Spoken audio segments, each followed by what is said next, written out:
해봅시다.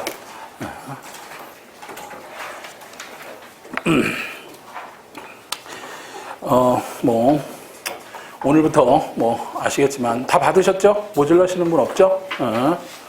화요일, 금요일 아시죠?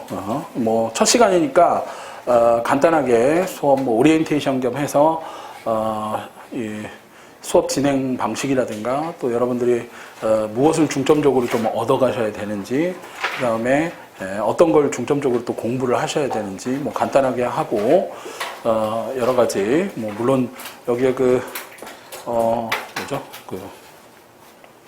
이 설명회 때 오셔가지고 들었던 분도 계시겠지만 좀 이 직무역량 평가 논술이 좀 경향성도 변하고 있고 그렇기 때문에 오늘 아마 기출이나 경향성 이런 것도 좀 보고, 또 무엇보다도 아무리 그래도 이제 시험이 그죠? 이게 작년까지만 해도 다들 좀 여러분들도 그러지 않았나요? 편하게 원래 10월, 11월 이랬는데 갑자기 그죠? 물론 작년에는 상반기, 하반기 두 번을 실시해가지고 두 번 있었지만 올해는 또 한 11월쯤 있을 줄 알았는데 이렇게 땡겨지고 약간 그러는 바람에 좀 예상보다 좀 빨리 시험을 보게 돼서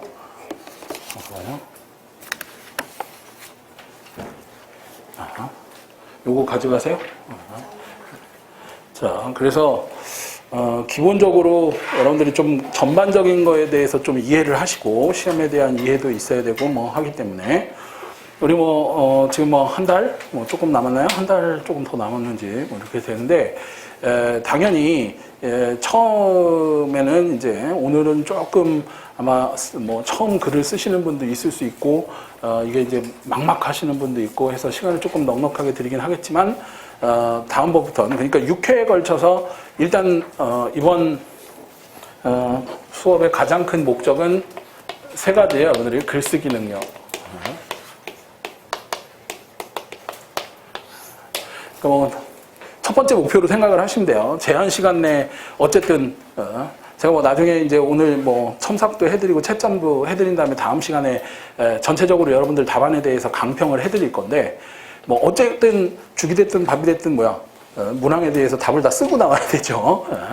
게다가 학생들의 특징이 그 배점이 있어요. 원래 2015년부터 보면 특히 그 잘못된 편견이나 오해 중에 하나가 경제 논술 막 이렇게 준비하는데 원래 배점이 경제 논술보다도 직무역량 평가 논술이 더 크죠. 근데 단지 뭐 때문에 그러냐면 이제 학생들이 오해를 하는 게 이거 어떻게 준비해야 될지도 모르겠고 어떻게 써야 될지도 모르겠고 그다음에 이 채점 기준이라든가 내용이라든가 너무 방대하고 하니까 그냥 평균 실력으로 가서 보지 근데 이제 중요한 게 글을 잘 쓰시는 분들은 좀 상관이 없을지 모르지만 그냥 갔다가 큰 코를 다치거나 이런 분들이 굉장히 많아요. 그래서 사실은 중요성이나 이런 거는 이게 두루 말할 것도 없어요. 좀 이따 얘기를 해드리겠지만, 이거는 직무역량 평가 논술과 관련해서뿐만 아니라 나중에 작년에도 상반기, 하반기 실무진 면접이나 임원진 면접 가서도 여러분들한테 얼마든지 물어볼 수 있어요. 중국 시장, 요즘 미중, 그죠? 무역 전쟁에 대해서 어떻게 생각하느냐, 시사점이 뭐냐. 그러니까 이거는 흔한 얘기로는 이 코트라나 무역협회나 이런 데 굉장히 관심이 있고, 또 특히 요즘은 어때? 미시적인 것도 있지만 거시적인 틀에서 정치, 경제 이런 분야의 상관성이나 이거에 대해서 관심이 있는 분이라면 어느 정도 알고 있어요. 그러니까 차후에 면접까지도 상관성이 있고, 여러분들이 내용뿐만 아니라 또 이거에 대한 이제 뒤에서도 얘기를 해드리지만 논리적인 사고라든가 분석적인 사고라든가 이런 걸 토대로 해서 해결 방안 또 얘기하는 거. 그리고 이제 특히 왜 이게 여러분들 아시겠지만 이제 직무 역량 평가 논술. 그래서 우리가 옛날에는 이걸 2015년 이전에는 문제 해결 능력 논술 이렇게 불렀어요. 작년 상반기도 그렇고 하반기에도 이 필기 합격하시고 오신 분들 면접 때도 여러 가지 주제들에 대해서 제가 정리해드리고, 근데 면접 준비해서 실무진 거기 가면 이제 물어보고 얘기하고 할 때도 이제 중요한 이 토대나 배경 지식, 베이스가 좀 깔려 있으셔야 돼요. 그러니까 요즘 변하는 게, 예전에는 그냥 자료를 20개 많이 주고, 그러니까 사실은 좀 변별력이 없었어. 그건 사실이에요. 그러니까 별로 하지도 않고 아까 얘기한 대로 영역도 방대하지 뭐 어떻게 준비하지 못하지. 그러니까 학생들이 다 가서 보니까 좀 다들 뭐 조금만 잘 써도 이제 합격이고 막 다른 분야에서 막 이런 게. 근데 경제 논술은 학생들이 많이 준비를 하죠. 근데 이거는 준비를 안 하기 때문에 다들 막 엉터리로도 쓰고 뭐 얘기도 막 각자 중구난방이고 그래서 이제 이런 것들이 있는데 여러분들이 그런 이제 뭐 물론 우리가 6회 동안 시험 보면서 여러분들 제가 거기에 이제 코멘트를 달아드릴 거예요. 어떤 부분이 좀 약하고 특히 세문항 학생들이 제일 잘못하는 게 분량이나 시간 조절 같은 거예요. 예를 들어서 배점이 다 있어요. 30점, 30점, 40점 뭐 이렇게 있는데 어때? 처음에 잘 쓰려고 이제 하다 보면 뒤에 큰 배점, 뒤에 있는 거 엉망이 되고요. 막 용두삼이형으로 시간이 모자라니까 막 뒤에 갈수록 글씨도 막 날림이고 뭐 이런 게 있어. 근데 가장 중요한 게 코트라에 합격하시고 나서도 여러분들이 생각을 해보세요. 이게 왜 직무역량이냐면 주재원으로 뭐 저도 독일에서 유학할 때도 마찬가지지만 거기 코트라 주재원들이나 이러면 대부분 그런 쪽에 여러 가지 상황들에 대해서 뭐해? 자료를 모으고 뭐 여러 가지를 해서 뭐를 작성해요? 보고서를 작성하고 그 다음에 그걸 요약해서 이렇게 내고 그게 사실은 본인들 합격하시고 나서도 직무에 해당하죠. 그렇기 때문에 뭐 여러 가지 중소기업 진출에 대한 시장 분석 내지는 뭐 여러 가지 그 환경 분석이라든가 기업 분석이라든가 뭐 나중에 우리가 얘기하겠지만 뭐 사피 분석, 삼시 분석 뭐 이런 것부터 시작해 스왑 분석 뭐 가장 기본적으로는 그렇기 때문에 당연히 직무 역량과 상관이 있어요. 그리고 이제 글쓰기 능력 보면 예전에는 근데 이제 조금 있다가도 얘기를 해드리겠지만 기출문제 얘기를 해드릴 때 첫 번째로는 예전에는 꼭 그 한두 문제씩 보고서 양식으로 작성해라. 그래서 이제 뭐 여러분들 중에는 벌써 코트라에 뭐 저도 이제 면접관으로도 가고 그러면 이렇게 물어봐. 그래서 코트라 뭐 홈페이지에 들어가서 인재사항부터 시작해서 그죠? 뭐 여러 가지에 대해서 봤냐, 내부 보고서 같은 거 봤냐 그랬는데 전혀 몰라. 근데 이제 예전부터 코트라에 들어오고 싶어서 꿈이 10년, 20년 됐는데 한 번도 들어가 본 적도 없고 그런 관련이 없다. 그럼 믿지 않겠죠. 그러니까 여러분들한테 얘기해 드리는데 뭐 지금부터라도 그 내부 자료라든가 보고서라든가 또 올해나 내년, 내후년 코트라의 가장 뭐 특히 이제 자기가 좀 특히 어학 분야 같은 것도 마찬가지인데 자기가 이제 지원하는 언어나 그쪽 관련한 중동이면 중동 뭐 이런 쪽에 이제 코트라가 무슨 사업을 하는지 뭐 요즘 그런 것들에 대해서도 좀 많이 관심을 갖고 미리미리 그러니까 뭐 제가 늘 얘기해 드리는 게 여러분들의 최종 목표가 뭐야? 최종 합격이죠. 필기 합격이 아니라 그러니까 막 필기에서부터 갖고 그 작년 상반기에 본 학생도 그렇게 제가 그랬어. 자기소개, 1분 자기소개 같은 거 준비를 해라. 근데 그 친구가 다른 PT나 토론 이런 건 되게 잘하는데 이상하게 자기소개만 하면 좀 렉이 걸려. 이런 거 있죠. 가만히 있고 한 30초 하고. 근데 딱 한 7, 8명 나중에 그 코트라 임원진 면접에 딱 갔는데 물어보더래. 자기소개 해보라고. 그러니까 뭐 신문진에서 시킬 수도 있고 근데 거기서 그죠? 걸린 거야. 제가 집에서 거울 보고 막 그렇게 연습하라고 했는데도 근데 이제 기회는 한 번 가면 돌아오지 않죠. 그러면 이제 밤에 잠이 안 오는 거예요. 벌떡벌떡 일어나면서 내가 왜 그때 그걸 안 했을까? 막 이런 게 있기 때문에 여러분들이 그러면 다시 처음부터 시작이야. 그러면 안 돼요. 한 번에 쭉 통과해서 뭐 실무진 면접, 임원진 면접 또 NCS도 있죠. 그것까지 해서 쭉 통과를 하셔야지 뭐 한 번은 여기서 떨어지고 또 준비하다가 한 번은 여기서 떨어지고 이러면 흔히 얘기하는 장수생처럼 오래 걸리기 때문에 근데 이제 거기에 기본적으로 제가 솔직히 말하면 그렇게 얘기를 많이 해요. 경제 논술을 잘하는데 직무역량 평가 논술을 못하는 학생은 있을 수 있지만 직무역량 평가 논술을 기초적으로 우리가 이제 나중에 제가 수업할 때 왜 그러냐 논리적으로 생각하고 그다음에 그거에 대한 대안을 세울 줄 알고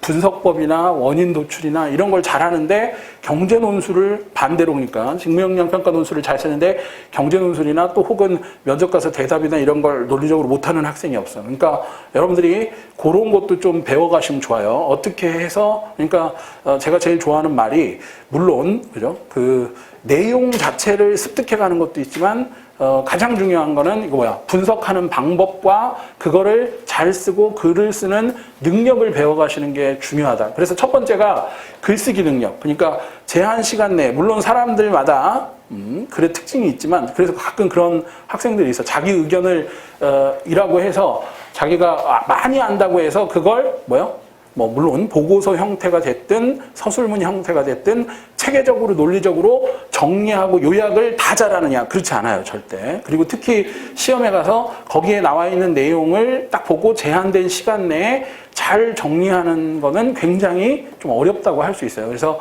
여기에 특히 여러분들한테 우리가 뭐라 그러죠? 네.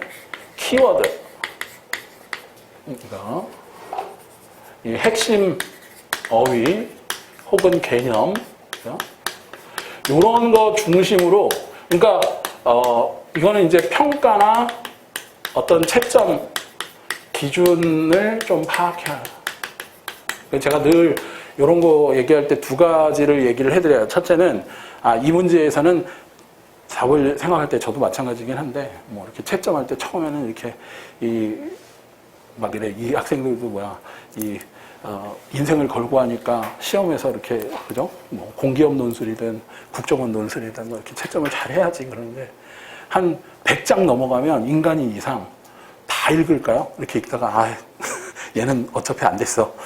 그러니까 여러분들이 생각을 해보면 그게 주관적으로 판단하는 게 아니라 반드시 이 문제에는 출제자의 의도가 있고 어떤 내용들이 반드시 들어가야 된다라는 기준이 있어. 그러니까 뭐 특히 코트라 뒤에서도 얘기를 해드리겠지만 직무역량 평가 논술이나 문제 해결 논술은 예전에는 그 학생들이 되게 싫어했던 게 자료를 너무 많이 준다는 거예요. 막 20장 막, 그러니까 자료가 너무 많으니까 이거를 다 읽고 쓰려면 어떻게 될까요? 시간이 모질란 거야. 안 읽고 쓰자니 또 거기 준 자료들은 뭐 예를 들어 특히 미시적인 기업 분석 같은 거 하려면 막 통계 자료 뭐 이렇게 매출 자료 막 이런 게 있어야 되니까 어쩔 수 없이 줬는데, 근데 이제 코트라가 제가 나중에도 뭐 설명회 때도 얘기를 해드렸었는데 2016년도 작년 2017년도 2016, 17 되면서 변했어요. 그러니까 내용이 기업 분석이 아니라 경영이 어떻게 가냐면 좀 거시적인 틀에서 뭐 예를 들면 오늘도 이제 상반기 때 살펴보겠지만 뭐 중국 내 그 사회적 기업에 대해서 써라. 또 작년 하반기에는 문화적인 소통, 특히 비언어적인 의사소통에 대한 문제라든가 그런 게 생겼을 때 좀 상황 분석이라든가 또 문화, 컬처럴 컨텍스트죠. 이런 문화적인 차이라든가 이런 거에 중점을 맞춰서 좀 어떻게 보면 그 예전에 미시적인 보고서 양식보다 좀 큰 틀에서 이해하고 원인을 찾는 이런 식으로 접근을 했는데, 그 이유가 뭐냐면 학생들이 이제는 그러니까 제시문이 줄어든 대신에 본인의 배경 지식이나 그거를 통해서 잘 요약하고 쓰는 능력을 보는 게 좀 강화된 거야. 그러니까 예전처럼 막 어떤 기업에 대한 자료가 막 많이 나오고 이런 거보다는, 물론 올해 뭐 제가 얘기해드리면 보고서 양식으로 수학 분석 같은 거 한두 문제 나올 수도 있어요. 보통 한 2015년까지만 해도 그런 문제가 한두 개씩 기업 분석하는 거, 수학 분석이나 뭐 사피 분석이나 분석 툴을 해서 쓰는 게 나왔었으니까 충분히 나올 수 있지만, 여러분들이 일단은 뭐를 생각을 하셔야 되냐면 제한 시간 내에 이런 아까 그랬죠. 어떤 개념들이나 출제자의 의도를 정확하게 파악해서 길게 쓰는 게 다 좋은 게 아니에요. 대신 뭘 빠뜨리지 않고 핵심적인 걸 딱딱 집어넣어서 좀 더 체계적인 답안을, 좀 완결성 있는 답안을 작성해야 된다. 그래서 오늘도 뭐 물론 여러분들이 꼭 그 학생들한테 얘기하면 위에 이제 자기 이름이나 그 다음에 답안지가 이거 모자라시면 갖다 쓰실 때 2장이나 3장을 쓰실 때에는 페이지 수를 적어주시고요. 그 다음에 중요한 것은 시간을 하셔야 돼. 그러니까 1번, 2번, 3번 문항 할 때 내가 시간이 얼마나 걸렸나. 그래야 이제 제가 보면 어느 문항에서 이제 본인이, 그러니까 제가 늘 얘기를 해드리는 게 특히 이 논술이라든가 이런 거에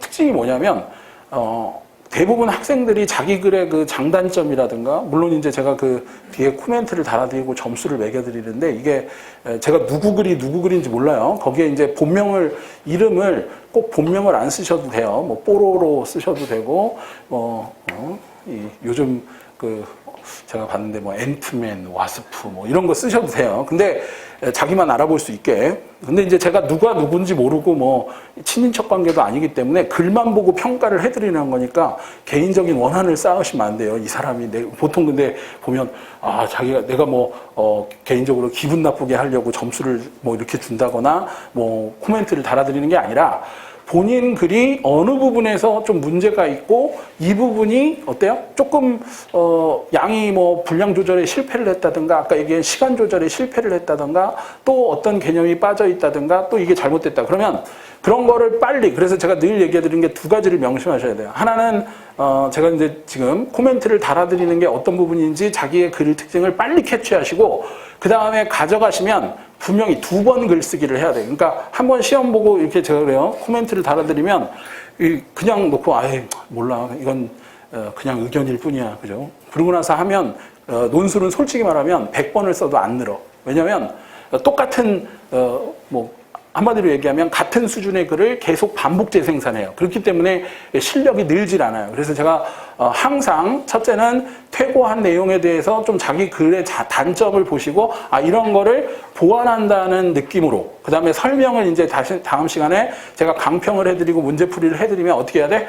그걸 토대로 해서 고쳐 쓰기를 해보셔야 돼요. 그래서 반드시 한 번 쓰고 그거에 대해서 집에 가셔서 그 코멘트나 이거에 대해서 2번째 쓰는 연습을 하셔야 된다. 그래야 그래서 제가 아까 말씀드린 대로 이 대여섯 번 시험을 보면서 6회 정도 우리가 시험을 볼 거예요. 오늘 포함해서. 그러면 그 사이에 어떻게 돼야 돼? 제한된 시간, 뭔가 발전이 있어야 돼요. 그래서 제가 가끔 그래요. 한 5회째, 그러니까 2주, 6회면 이제 3주인데 3주차 정도 되면 처음에 썼던 답을 보세요. 그 다음에 두 번째 거하고 한번 비교를 해봐. 꼭 그런 작업을 해야 돼요. 그래서 내가 근데 처음 쓴 걸 보면서도 역시 나는 대단해. 잘 썼어. 그죠? 야, 내 글은 천하 명필이야. 나는 너무 똑똑해. 이런 나르시즘에 빠져가지고 그러면 중요한 게 뭐냐면 3주 동안 발전이 없었던 거예요. 근데 3주 전 글을 보면서 이때는 이게 그랬구나. 지금은 뭐가 나. 이래야 제가 쓸 때마다 이 글이 좀씩 좋아져야 된다. 그래서 예를 들면 100점 만점에 60점대 답안을 쓰셨으면 70점, 80점까지 올라가셔야 돼요. 그래서 75점에서 80점 이상 받으셔야 총점으로요. 그래야 이제 합격권 안에 든다. 이렇게 생각을 하시고 한 10점, 15점을 내가 2, 3주 동안 글의 장단점을 좀 보고 이걸 올린다. 이렇게 생각을 하셔야 돼요. 그래서 아까 전에도 말씀드렸지만, 오늘은 그렇지만 점차적으로 시간도 줄여나갈 거예요. 그래야 이제 여러분들이 시간적인 압박 내에 어때요? 정확하고 분량 조절과 완결성 있고 체계적인 글을 쓰실 수가 있다. 처음에는 보시면 아시겠지만 1번 문제는 막 잘 시작해서 막 1번 문제가 제일 긴데 3번 문제 풀 때는 어때 막 이제 시간이 없으니까 막 글씨도 날아가고 막 이런 분들도 상당히 있기 때문에 그래서 사실은 실제적으로 시험을 많이 보지만 체계적으로 완결성 있는 답안을 쓰고 나오는 학생은 제가 생각할 때 50%를 채 못 넘어요. 그러니까 여러분들이 일단은 첫 번째 목표가 완결성 있고 좀 논리적이고 체계적인 글쓰기 능력을 발전시키는데 주의를 기울이셔야 됩니다. 그다음에 두 번째는 좀 논리적이고 분석적인 이런 사고 능력. 물론 제가 지금 어떻게 보면 우리에게 가장 핫한 이슈들을 가지고 출제될 수 있는 주제를 선별해서 문제를 6회를 하지만 그게 꼭 다 나온다는 보장이 없잖아. 그러니까 그 내용도 내용으로 여러분들이 또 항시 제가 그렇게 얘기를 해드려요. 이게 아까 전에도 말씀을 드렸지만 예전에는 자료를 많이 준 대신 이제는 뭐라고 그래서 그 배경 지식까지 포함해서 쓰게 하기 때문에 만약에 모르는 내용이 있다. 예를 들어 트럼프노믹스, 미중 무역 전쟁, 그죠? 트릴레마. 여러분들이 이런 거 한번 찾아보세요. 나중에 트릴레마 이런 게 뭔지. 근데 그런 내용에 대해서 내가 모르면 찾고 공부한 다음 어떻게 한다? 그걸 한 4, 5 혹은 3, 4문단으로 정리를 해보셔야 돼요. 이렇게 쫙. 그러니까 생각만 하지 마시고 그거를 글로써 딱 한 3, 4문단으로 요약 정리하는 연습들을 해보셔야 돼요. 그러니까 제가 가끔 간혹 그죠? 이런 채점하고 할 때 학생들한테 이런 얘기를 해드려요. 자기가 정확하게 글로써 요약을 해낼 수 없는 건 제대로 알고 있는 게 아니야. 그러니까 대충 알고 있는 것 같아. 왜냐? 주소 들은 게 있으니까. 그죠? 위중 하는데 시진핑이 어떻고 이렇게 한때더라. 그리고 이게 어떤 영향. 근데 그거를 체계적으로 쓰시는 연습을 해야 돼요. 그래서 노트를 꼭 한 권 준비하셔가지고 여러분들이 여러 가지 지금 일어나는 정치, 시사, 경제 이슈들 있잖아요. 그런 게 근데 어쩔 수 없어. 여러분들이 지금 중국하고 미국하고 미중 무역 이런 거 하면 기업들이 진출할 때 그런 정치 경제학적인 혹은 외교적인 이런 것들이 영향을 끼쳐요, 안 끼쳐요? 끼치죠. 근데 이제 분석적인 사고라고 할 때 뭐라고 얘기하냐면 어떻게 끼치죠? 이러면 이제 몰라. 구체적으로 그냥 안 좋겠죠? 뭐 좋겠죠? 이렇게 추상적으로만 알고 있지 정확하게 어떤 메커니즘으로 어떻게 타격을 받고 그래서 뭐 이런 것도 있잖아요. 처음에 미중무역전쟁이 일어나면 단기적으로는 반사이익으로 우리 기업들이 좋아진다. 근데 장기적으로는 나쁜 그런 게 형성된다. 이거를 어디 신문에서 이렇게 좀 읽은 거야. 그럼 딱 쓰는데 단기적으로 뭐가 어떻게 나빠지고 이거는 모르는 거야. 그러니까 구체적으로 들어가면 사실 그러니까 분석적 사고를 하시거나 혹은 시장 분석을 할 때는 제가 늘 얘기해 드리는데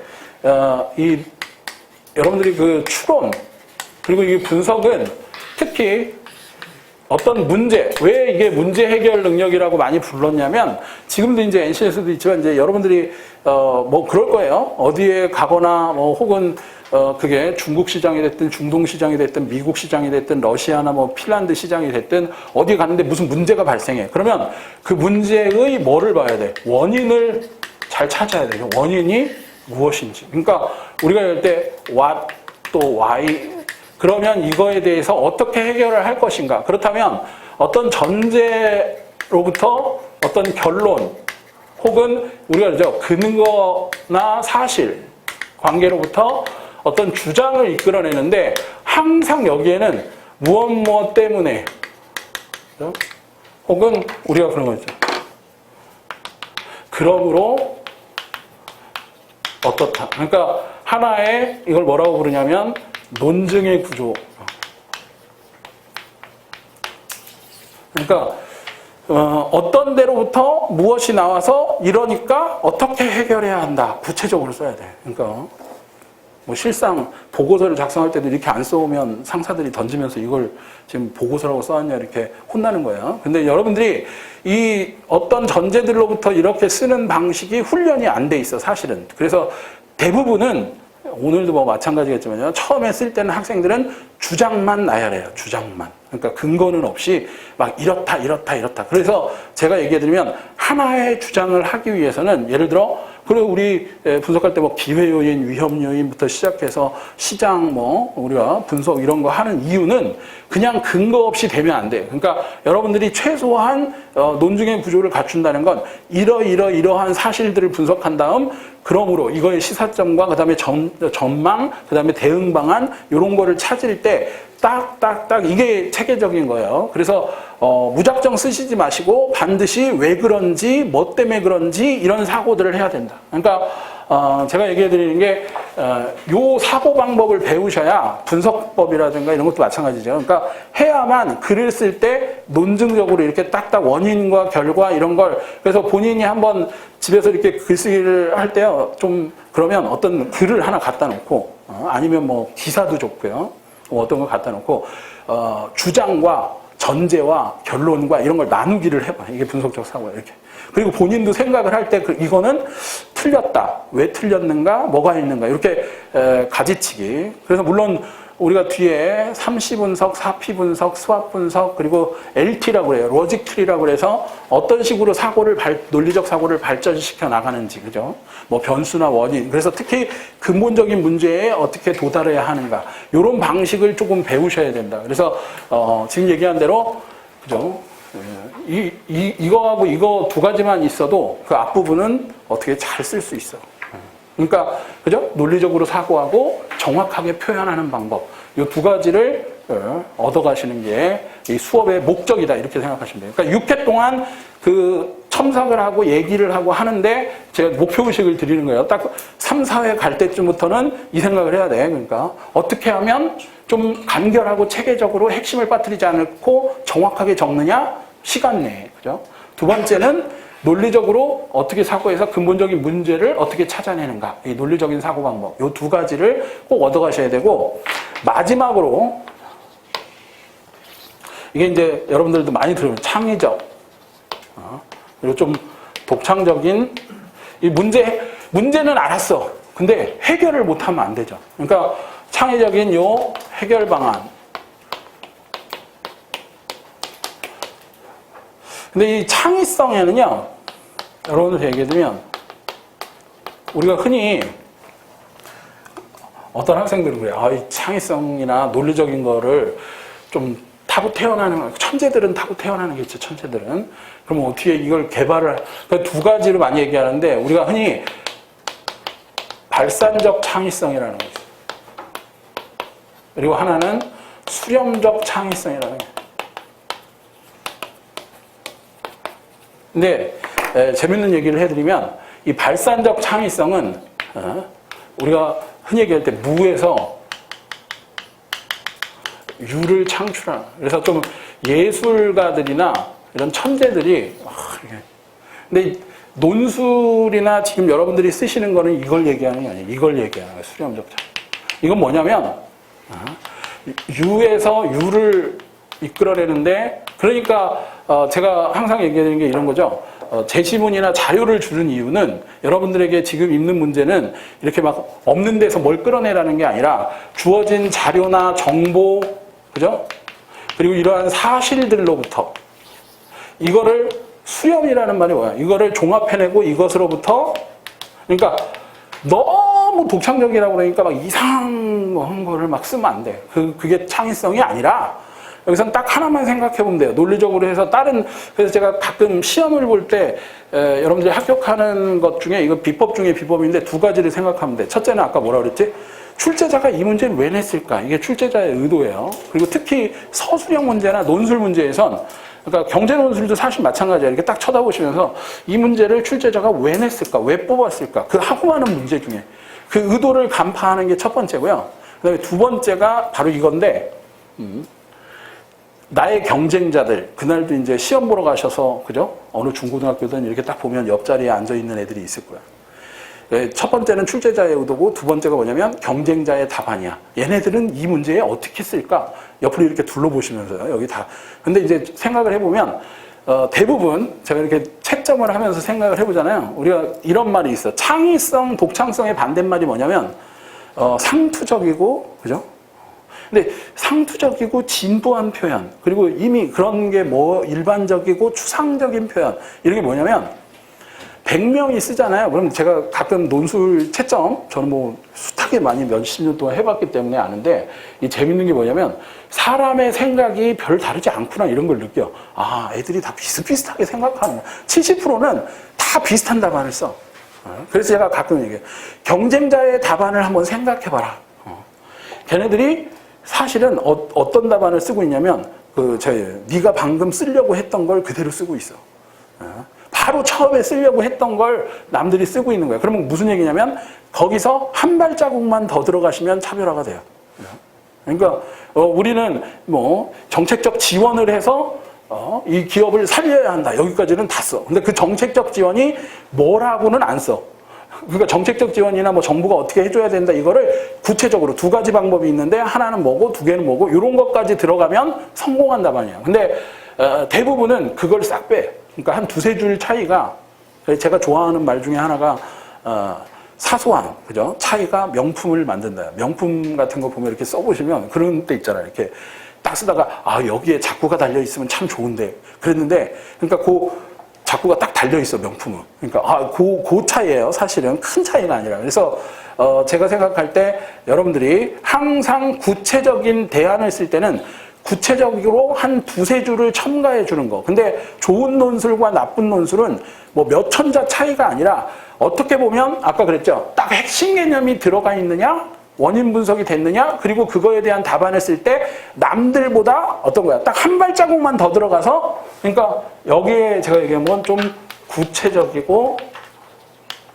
현실적인 이런 대안을 좀 제시해 주면 좋다. 이게 이제 한두 가지 방향이다. 그래서 사실은 크게 막 이러면 제가 생각할 때 무슨 논문 쓰듯이 또 어떤 분은 막 거기에 빠져가지고 논점 일탈이라고 하는데 막 두세 문단, 500자, 1000자 막 이렇게 쓰실 필요 없어요. 제가 아까 얘기한 대로 그 대안에 대해서 한 서너 가지 방법을 구체적으로 한 문단 정도만 딱 붙여주셔도 대부분의 학생들보다 훨씬 더 나은 답안이 될 수 있다. 자, 그러니까 세 가지예요. 이제 6회에 걸쳐서 여러분들이 6가지 주제 정도를 가지고 글을 쓰면서 또 첨삭을 받고 최고를 하면 총 12번의 글쓰기를 하셔야 돼요. 그러니까 제가 첨삭해 주는 건 6번이지만 집에 가셔서 뭐라 그랬어? 그걸 바탕으로 하고 설명을 들은 다음에 집에 가서 꼭 고쳐 쓰기를 해보라고 그랬죠. 그러면 총 12번의 글쓰기를 할 때 맨 처음에 썼던 것과 12번 쓸 때는 어때요? 글이 점점 늘어야 된다. 2, 3주 내에. 그런데 그 세 가지를 할 때 이제 수업을 계속 들으시면서 명심해야 될 거. 아, 이 수업을 통해서 내가 가야 할 건 세 가지 능력이다. 그러니까 첫 번째는 핵심 개념이나 어휘, 평가, 채점 기준에 부합하는 제한 시간 내에 완결성 있고 체계적인 답안을 작성하는 능력. 이게 첫 번째예요. 그러니까 그것 때문에 실제 시험을 보는 거야. 그러니까 촉박한. 두 번째는 어떤 문제에 대한 근본적 원인을 찾는 논리적이고 분석적인 사고 능력. 이것도 이제 우리가 뒤에 그게 사실은 분석 툴이에요. 그래서 여러 가지 분석 방법을 통해서 어떻게 원인을 찾아 나가는지. 그래서 그게 사실상 아까 말씀드린 대로 우리가 지금 뭐 여러분들이 좀 이따 풀 문제에 대한 그 내용은 하나의 예시라고 생각하면 돼요. 그러니까 제가 이런 예시를 보여드리면서 요게 요런 단어가 들어가야 되고 이게 빠져나가야 됩니다. 그러면 그거는 뭐라고요? 예시니까 그거를 뭐 그 내용을 숙지하는 것도 좋아. 하지만 그 숙지뿐만 아니라 거기서 뭐예요? 거기서 다른 것도 그런 식으로 하는 방법을 배워야 돼. 그러니까 우리가 그죠? 그러니까 또 이거는 내용을 들어가지고 다 아는데 새로운 문제가 딱 주어지면 이건 못 하는데요 이러면 안 되고. 그래서 제가 아까 전에 얘기해드렸던 게 그거예요. 그 하는 내용보다 문제 하나를 푸는 것보다 더 중요한 건 그 푸는 방법을 배워가야 되는 게 더 중요하다. 그래서 제가 요 사고 능력이고 세 번째가 요 해결 방안을 찾는 방법. 요게 이제 가장 마지막 단계야. 사실은 제일 어려워. 그러니까 학생들이 해보면, 왜냐면, 뭐 그 분야의 전문가도 아니고 나도 잘, 그죠? 트럼프가 저렇게 하는데 내가 어떻게 해결해?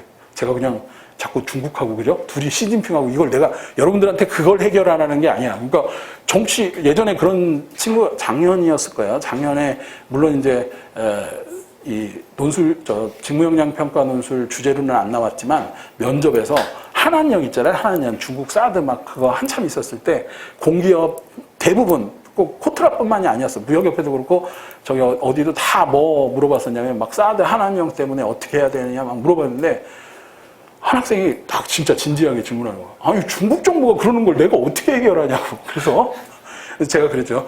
중국 정부를 해결하는 게 아니라 그 중국 시장이 그렇게 변하고 있는데 거기에 들어간 기업이 어떻게 살아남을지 생각하라는 거지 시진핑을 바꾸란 얘기가 아니다. 그죠? 그러니까 여러분들한테 미중 무역 정책 할 때 지금 중요한 건 트럼프와 시진핑을 바꾸라는 뜻이 아니에요. 그게 아니라 그것 때문에 변하는 환경 속에서, 그죠? 우리가 뭐, 생존 방법도 있을 거고요. 여러분들이 그래서, 가끔 그 스왓 분석 같은 거 해보면 거기 나오잖아. SW, SOT 뭐 이렇게 해서 생존 전략, 위험 전략 뭐 이런 거 해가지고 어떤 방식으로 하느냐. 그리고 중요한 건 그거를 내가 알고 있다 정도? 여기 써주려면 이런 방식들을 내가 이해하고 있고 적용할 수 있는 그 정도만 해도 사실은 아까 얘기한 대로 다른 경쟁자들보다 내가 좀 낫다. 요 정도 수준을 얘기하는 거지. 뭐 설마 경제학 박사가 쓰는 논문처럼 막 써라 이런 건 아니에요. 그러니까 너무 부담감을 갖지 마시고 아까 한두 문단 요 창의적이고 좀 독창적인 글을 쓰는 거. 요런 게 이제 가장 중요한 문제다. 자, 요게 이제 우리가 6회에 걸쳐서 좀 여러분들이 살펴봐야 되는 거고 그렇다면 이제 뭐를 알아야 되죠? 최신, 기출, 그 다음에 경향을 분석해.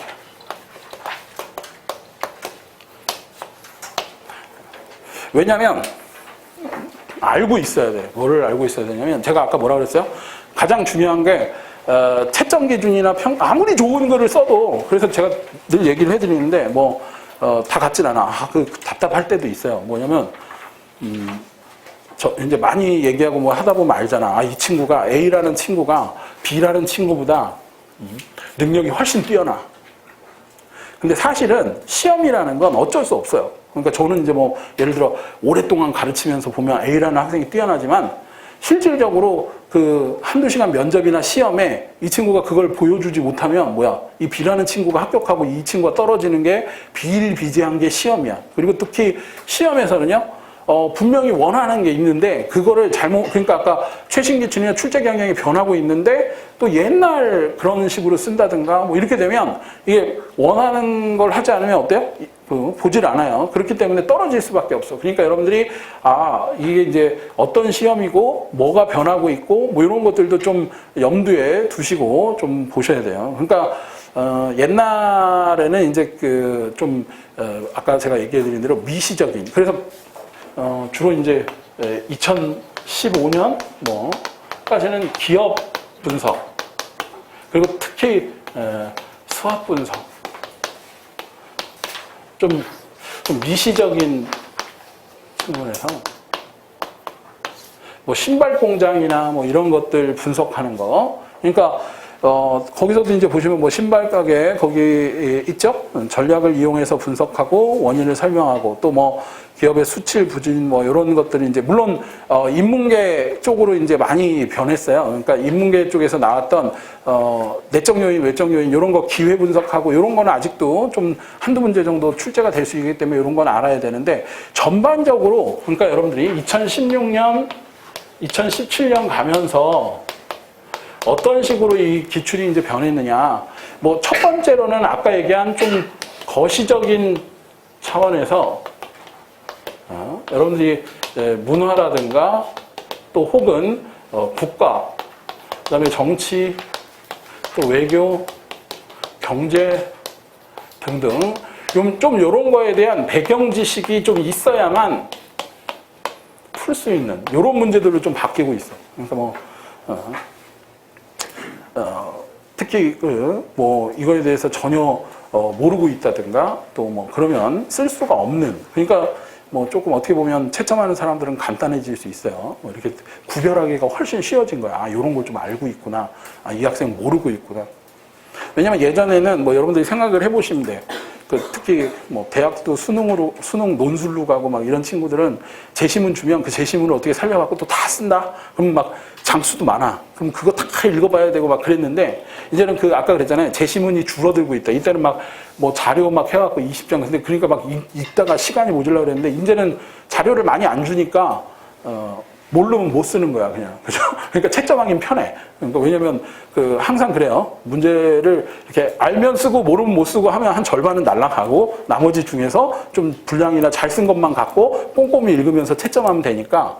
그러니까 이게 이제 인력 낭비나 이런 손실을 막으니까 왜 시험이 그렇게 하느냐? 고민하지 말고 너무 그런 건 쓰지 말고 그냥, 그죠? 대충. 그리고 약간 딴소리 하거나 뭐 이러면 얘는 모르고 있구나. 이게 좀 이제 명백해지도록 이렇게 바꾸는 거예요, 명백해지도록. 그러니까 뭐, 기업의 사회적 책임, CSR, 그러면 여러분들이 뭐, 대부분 아는 것 같아. 근데 아까 그랬죠. 아는 거지만 구체적으로 아느냐? 아니면 대충 그냥 뭐 기업이 좋은 일 한다. 이런 수준에서 쓰면, 그런 걸 묻진 않겠죠, 설마. 2017년도 한번 보시면, 기업의 사회적 책임, 중국, 그죠? 동그라미 해보세요. 중국, 기업의 사회적 책임에 대해, 범위에 대해 논하시오. 자, 이케아의 현지화 전략에 대해 논하라.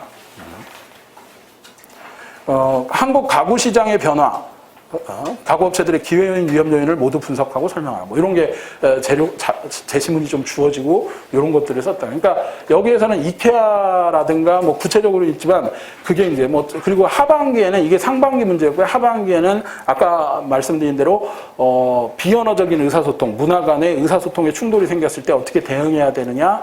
그래서 뭐 우리가 컬처럴 컨텍스트라고 그랬죠. 문화적인 어떤 그런 의사소통 능력이라든가 뭐 이런 거는 어떻게 보면 구체적인 뭐 이런 경영 논술, 뭐 문제 해결 능력 논술 이런 거라기보다는 좀 인문학적인 이런 전체적인 걸 보는 이런 게 올해도 사실은 제가 얘기해드리면 왜 그러냐면 뭐 한 두세 가지 이유가 있어요. 왜 이유가 있냐면 전반적으로 코트라에서 예전에는 막 기업 분석이나 경영학이나 뭐 이런 행정학 같은 데서 좀 툴을 사용하고 미시적인 분석을 하는 친구들이 좀 아무런 평상시에는 그럴 수 있어. 그런 걸 이해하는 친구들이 일을 잘할 수 있어. 근데 지금처럼 요즘 작년 뭐 올해 내년 뭐부터 시작해서 여러분들이 하루아침에 자고 일어나면 막 어때요?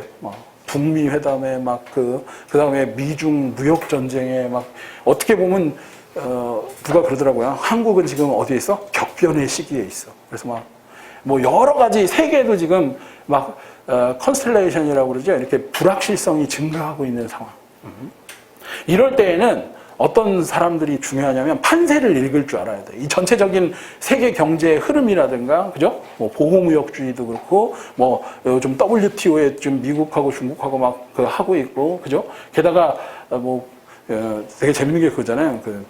중국이 500억 불 뭐 이렇게 관세를 딱 때리니까, 미국이 먼저 트럼프가 딱 때리니까 중국에서 뭐라 그래요? 시진핑이 똑같은 규모로 보복하겠다 그래서 500억을 때렸는데, 그러니까 트럼프가 씩 웃으면서 우리가 적자가 훨씬 많은데, 그러니까 2천억.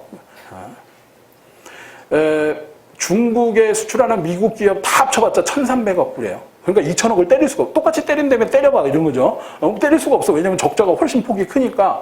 중국은 그러니까 이제 비관세 장벽이라든가 이제 여러분들이 그런 것들 여러 가지. 게다가 이제 환율 정책이라든가 뭐 다양한. 그러니까 이거는 얘기를 해드리는 게 이제 일개 기업, 우리나라 한 기업, 두 기업의 뭐 이거보다 좀 큰 틀에서 어때? 이 정치경제학적인 요소들이 변하고 있고 또 환율적인 요소도 마찬가지고 다양하게 변하고 있기 때문에 그런 큰 눈이 있는가 없는가 이런 것들을 평가하는 게 목적인 거예요. 그러니까 이 친구들이 좀 이런 시대적인 혹은 국제정세나 경제 이런 게 어떻게 변하고 있는지 이해하고 있는 거예요. 그래서 이런 배경 지식도 좀 알아두셔야 되고 거시적인 차원에서. 그리고 요즘은 뭐 여러분들이 아시는 문화적인 요인이라든가 혹은 특성.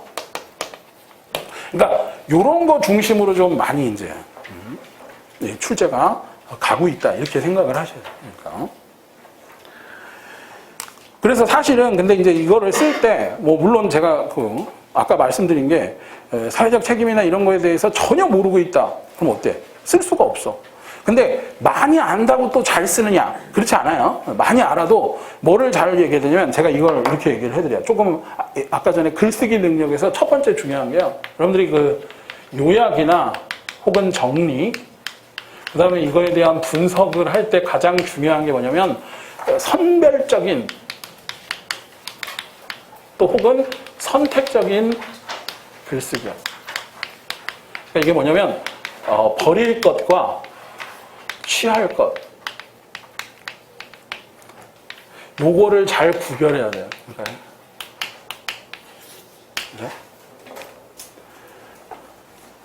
그래서 거기 이제 한번 보시면, 자, 먼저 첫 번째 문제, 뭐 여러분들이 집에 가셔서 한번 기출문제도 한번 풀어보시면 더 좋아요. 요것들도 한번 다 써보시면 좋은데, 기업의 역할, 뭐 쭉 나와 있어. 그건 한번 읽어보시고, 여러분들이 참고하시라고 준 거지, 이런 걸 쓰라는 뜻이 아니야. 그러니까. 이런 건 다 버리는 거야. 기업의 의식과 양심, 이런 것도 쭉 읽어보시고, 다 해보시면 되죠. 근데 두 번째 페이지 그 밑에서 한 두 번째 3번에 그 밑에 보세요. 기업의 권력에 상응하는 기업의 책임 동그라미 보세요. 거기 밑줄 그어볼까요?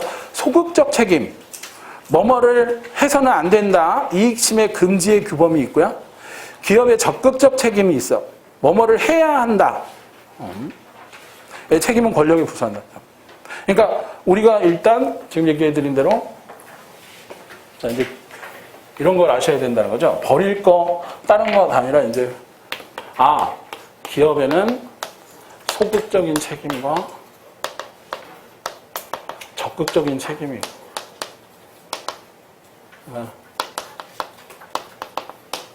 이런 거를 뭐라고 하죠? 금지 혹은 규제가 있는. 적극적인 책임은 뭐뭐를 해야 한다. 그러니까 유도하고 어떤 행위를 능동적으로 이끌어내는, 그죠? 기업들로부터 뭐뭐를.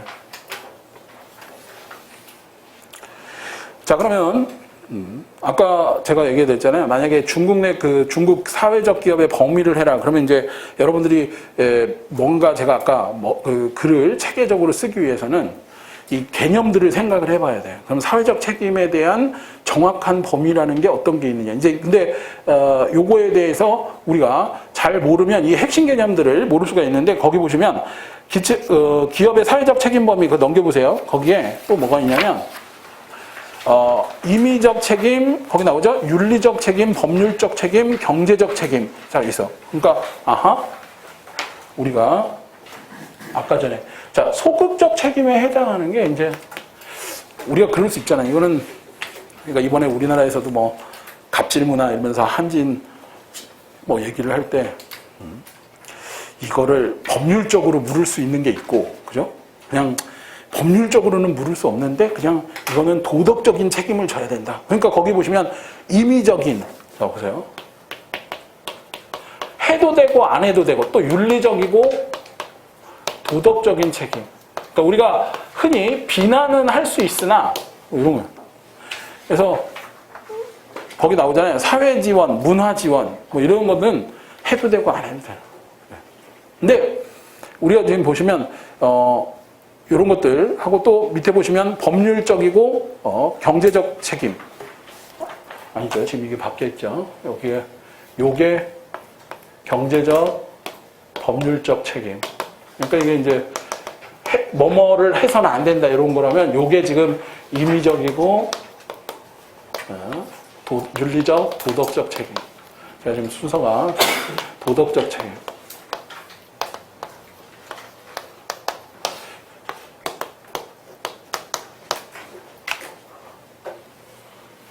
그러니까 우리가 이런 거는 뭐뭐를 윤리적이고 뭐 안 해도 되지만 해야 하는 쪽으로 이끌어야 되는 뭐 가장 대표적인 게 뭐가 있을까요? 환경. 그래서 인권, 문화지원, 이런 거. 그죠?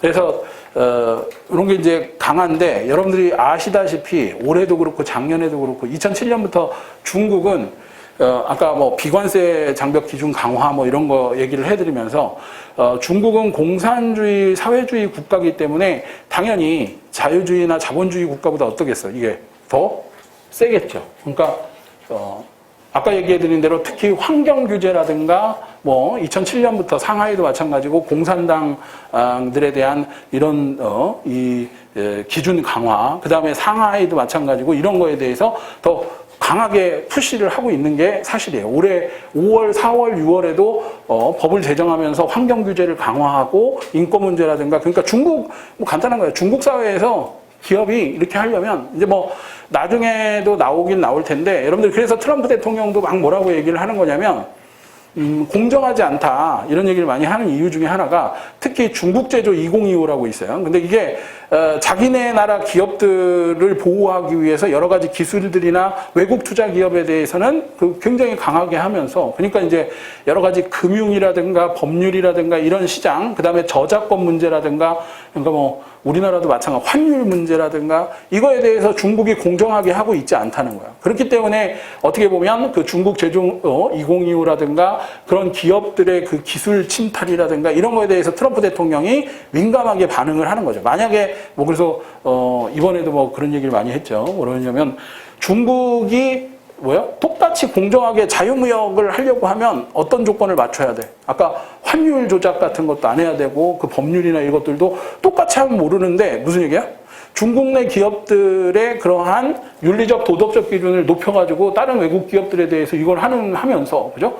본인들은 미국 시장에 진출하면서 엄청난 이득을 벌어간다. 이런 문제가 있는 거죠. 그런데 우리나라는 이제 그런 거에 대응을 하기 위해서 그래서 작년하고 올해 사례를 하나 얘기해 드리면 포스코 차이나라고 그러는데 포스코가 환경이나 이런 기업 1위 그래서 사회적 기업 1위로 이렇게 철강 분야에서도 그렇고 우리나라는 미리 이런 걸 대비를 해야 된다. 그러니까 이게 주어지는 게 뭐야? 중국 시장에 진출하려면 중국이 갖고 있는 그러니까 특징이라든가 지금 사회적 기업에 대한 이런 요구라든가 이런 걸 어떻게 해야 돼요? 알고 있어야 되겠죠. 그러니까 간단하게 얘기하면 여러분들이 이런 내용들을 좀 이해하고 있느냐, 그죠? 근데 여기에 제가 지금 얘기를 해드리고 싶었던 건 아까 얘기를 해드릴 때 사회적 책임에서 이렇게 일반적으로 추상적이고 도덕적이고 막 이런 얘기 하는 게 아니라 뭐 기업의 사회적 책임은 소극적, 적극적 책임이 있는데 이 중에 경제적, 법률적 책임이 있고 뭐 이런 핵심 개념들을 답안에 이용을 하셔야 된다, 활용을 해야 된다. 이 핵심 개념을 활용해서 쓰지 않으면 사회적 책임의 범위를 나누는 분류 기준부터 알고 있구나 모르고 있구나 이런 게 적용이 돼서 채점에 들어가게 된다는 얘기죠. 자, 그 다음에 사회적 책임 그 뒤에도 한번 뭐 나중에 집에 가셔서 한번 읽어보시고 넘겨보시면 이제 거기에 보시면 전통적 사회나 특히 일부분 정부, 그다음에 기업, 사회부는 비영리 조직 이런 거 나와 있죠. 그리고 나서 그 밑에 또 보시면 학교나 병원, 교회 혹은 사회부문의 조직의 과제. 그래서 밑줄거 볼까요? 인간과 사회의 건강을 창조하고 사회부문과 자원봉사자 또 이런 것들을 하게 된다. 그래서 뒤에 넘겨보시면 자선활동과 자원봉사 또 자사 성취를 위한 자원봉사. 자원봉사는 성과를 내는 것인데 비영리 조직의 계획적인 성과가 있다. 이런 것들 그 10번부터 11, 12번을 쭉 묶어주세요. 여러분들한테 제가 얘기를 해드릴 거는 이런 게 있다. 그러면 이제 또 뭐라 그랬어 아까? 해결 방안이나 대안. 자, 이게 제가 창의적이라고 했지만 사실은 별다른 게 아니야. 요 중에서 이러한 중국은 뭐 이런 게 있다 그러면 거기에 진출하려면 뭐를 해야 된다 이런 게 있는데 거기에는 아까 자원봉사, NGO 어디에 대한 지원 뭐 이런 게 나올 수 있어요. 그러니까 그거에 예들이 주어져 있을 때 이 중에서 하나를 여러분들이 선택할 수 있죠. 어떤 예를 들면 중국인들에 대한 어떤 자아성취 기회를 제공한다든가 자선 봉사활동을 한다든가 그래서 이러한 것들에 대한 하나의 대안을 찾는데 또 이 개념들을 활용하실 수 있다는 거예요. 그 10번, 11번, 12번은 자원봉사가 뭐고 그렇게 돼 있는데 그 밑에를 한번 읽어보세요. 사례가 있죠. 사례. 자, 이거는 이제 무슨 방법이야? 이거에 대한 예시를 뭐 하나, 두 개 정도 적어주십니다. 그러니까 원인과 그 다음에 이거의 방안, 그거에 대한 사례를 한두 개 적어두시면 되는데 거기 보세요. 오비맥주. 일단 그래서 요즘 그 CSR 거기에 이제 넘겨보시면 그러니까 그 앞에 있는 내용도 집에 가셔서 차근차근 읽어보시고 만약에 그 문제에 대해서도 여러분들이 한번 답안을 작성해 보시면 좋아요. 근데 중요한 건 여기서 이제 CSR 활동을 해서 그 오비맥주는 뭐야? 주류 회사잖아요. 근데 거기 마지막 문제 나눔 미래 세대 지원 동그라미 보세요. 해피 라이브러리 이렇게 나와 있죠. 그 위에도 한번 그 마지막 문단 한번 읽어볼까요? 무분별한 음주를 예방하는 CSR로 주목받고 있다. 지속경영 파트너로 하고 있으며 크게 나눈 건전음주, 환경 세 분야로 나눠 진행하고 있다. 그래서 사막화 방지, 물 부족 국가 지원 이런 등이 있는 거죠. 그러니까 주류 회사인데 뭐야? 이 건전음주, 음주 이런 거를 제한하는 그죠? 어떻게 보면 막 마셔라 그럴 것 같지만 그게 아니라 또 해피라이브러리 하고요. 그 밑에도 보시면 패밀리 토크로 청소년 음주 예방을 위한 이런 사업들을 하고 있다. 이런 것도 있을 수 있고. 자, 거기에 보시면 또 환경, 사막화 방지 조림, 그죠? 그래서 푸른 아시아를 가꿨다. 그래서 이거는 이제 카스가 오비맥주도 카스나 이런 데서 몽골의 카스 유통회사 카스타운과 함께 몽골내 판매 금액 1%를 적립하고 기금을 모아 사막화에 대한 에르데스홈 지역에 2020년까지 15만 그루 나무를 심는 대규모 프로젝트다. 그러니까 이게 이제 뭐 구체적으로 들어가 보면 그러니까 아까 포스코 사례도 있고 이런 사례. 그러면 지금 여러분들이 머릿속에 한번 그려보시면 중국 내 기업의 사회적 범위나 책임에 대해서 논하라 그러면 이제 한 3, 4개로 갈 수 있어요. 그러니까 첫 번째 문단이나 두 번째 문단에서는 한두 문단은 뭐에 대해서 써라? 만약에 기업의 사회적 책임은 그죠? 적극적 책임과 소극적 책임이 있고 경제적 법률적 책임이 있고 뭐 얘기하면서 중국에서는 2007년부터 뭐라고 그랬어요? 좀 더 환경 문제라든가 이런 거에 대한 게 강하고 정책적으로 하고 있기 때문에 거기에 대해서 이제 우리가 가기 위해서는 아까 지금 뭐 여러 가지 환경 문제라든가 사막화 방지라든가 국민들을 위한 이런 일들이 있어야 되는데 그 사례로 아까 얘기해드린 뭐 해피라이브러리라든가 뭐 그거는 실제로 지금 여러분들이 이제 제가 아까 그랬죠. 여기서 꼭 다 해결하실 필요 없어요. 집에 가셔서 한번 2018년 중국 사회적 기업 딱 치잖아요. 그러면 거기에 그런 게 다 나와. 상하이에서 이번에 뭘 하는데 이제 해피라이프라든가 이 중국 내 기업들을 상대로 해서 코트라에서도 계속해서 정책적으로 지원하고 있는 게 아까 얘기한 이런 해피라이브러리라든가 해피라이프라든가 자원봉사를 통해서 중국 사회나 중국 그런 거에 뭐를 하고 있다? 문화적 지원을 하고 있고 사막화 방지나 환경 문제에 하고 있다. 뭐 이런 식의 답이 그러면 한 4, 5 문단으로 또 이렇게 거기에는 뭐도 적을 수 있어. 제목을 달아서 조금 더 체계적으로 답안을 작성하실 수 있다.